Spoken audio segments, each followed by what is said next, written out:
আৰু যিটো কোম্পানীয়ে তাৰমানে আপোনাৰ ইমান ব্যাপক অনিয়ম কৰিছে, যাৰ ফলত আমি এই কৰ্মবিৰতিত আহিব লগা হ'লো। তেওঁলোকে এতিয়াও কৈ আছে মানে আমি যিখিনি টাৰ্মিনেশ্যন কৰিছে সেইখিনি উইথড্ৰ নকৰে তেওঁলোকে কোনো পধ্যে। যদি উইথড্ৰ নকৰে আমি ইয়াতে থাকিম, ইয়াতে মৰি যাম। আমি এজনো সতীৰ্থক ইয়াতে টাৰ্মিনেট হ'ব নিদিওঁ। লাগিলে আমি গোটেইকেইটা টাৰ্মিনেট হ'ম, আমি গোটেইকেইটা একেলগে ইয়াতে মৃত্যুবৰণ কৰিম।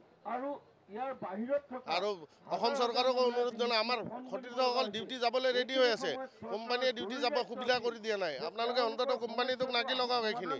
আৰু আমি আন্দোলন কৰি আমিও সুখী নহয়। আপোনালোকৰ কিবা ক্ষোভ আছে, আন্দোলন কিয় কৰিছোঁ, এটলিষ্ট শুনিবতো খোজক যে কিয় কৰিছোঁ। আপোনালোকে তাৰপিছত যদি কয় আন্দোলনটো ভুল, তহঁতে বেইমানি কৰিছোঁ, তেতিয়া আমি যদি আপোনালোকে কয় এইটো বেআইনী হয়, তেতিয়া আমি একো নামাতো নহয়।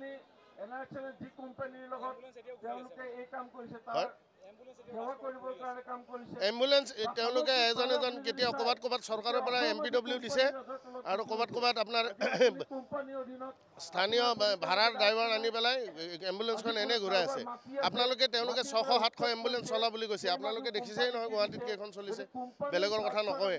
এটা কাগজে কলমে এম্বুলেন্স তেওঁলোকে আগৰ পৰাই চলাই আছে। তেওঁলোকে এইটো চলোৱাত আগৰ পৰাই ভাল। 800 গাড়ী কাগজে কলমে আগতে চলি আছিল, গাড়ী বন্ধ নহওঁতে চলি আছিল। কিন্তু 150 গাড়ী দিনত চলে, ৰাতি নচলে।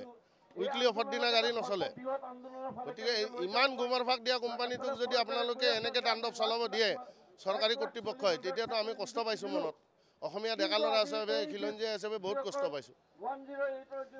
চাওক, আমি অলপ আগতে ইয়াতে সকলোৱে আমি শ্লোগান দিছোঁ, হাম হংগে কামিয়াব একদিন। আৰু আমি জয়ী হ'ম আৰু নিৰন্তৰ নিৰবিচ্ছিন্নভাৱে আমাৰ আন্দোলন চলি থাকিব যেতিয়ালৈকে আমাৰ সমস্যা সমাধান নহয়।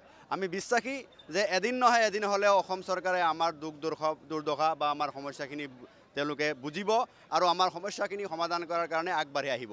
আৰু এইকাৰণেই বিশ্বাসী যে আমাৰ দাবীখিনি আমি ন্যায্য আৰু মৌলিক অধিকাৰ বিচাৰি আমি দাবী কৰিছোঁ। আমি জীয়াই থকাৰ বাবে আমি সংগ্ৰাম এখন কৰিব বিচাৰিছোঁ। আমি এসাঁজ খাবৰ বাবে আমি বিচাৰিছোঁ, বা এযোৰ আমাৰ ল'ৰা ছোৱালীক এযোৰ কাপোৰ পিন্ধাবলৈ আমি বিচাৰিছোঁ। গতিকে আমি অবাস্তৱ, কাল্পনিক, আচৰিত একো বিচৰা নাই। আমি যোনখিনি এজন কৰ্মচাৰীসকলৰ মৌলিক অধিকাৰ তেওঁলোকে পাব পালে সেই বস্তুখিনি আমি বিচাৰিছোঁ।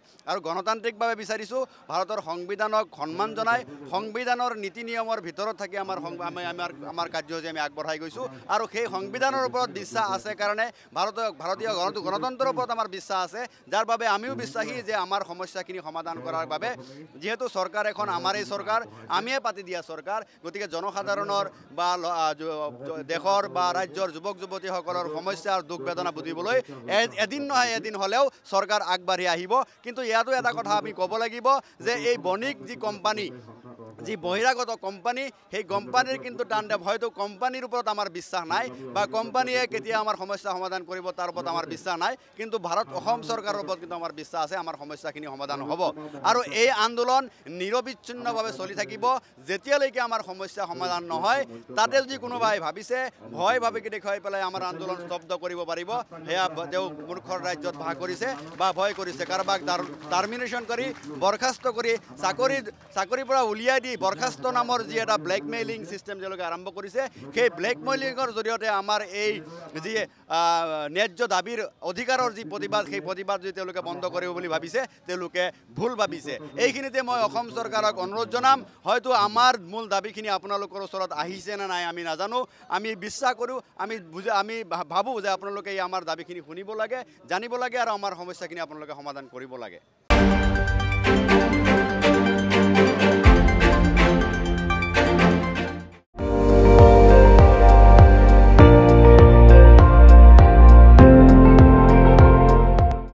আপুনি চাই আছে ND24, সৰ্বশ্ৰেষ্ঠ নহয় সৰ্বোত্তমৰ দৌৰত।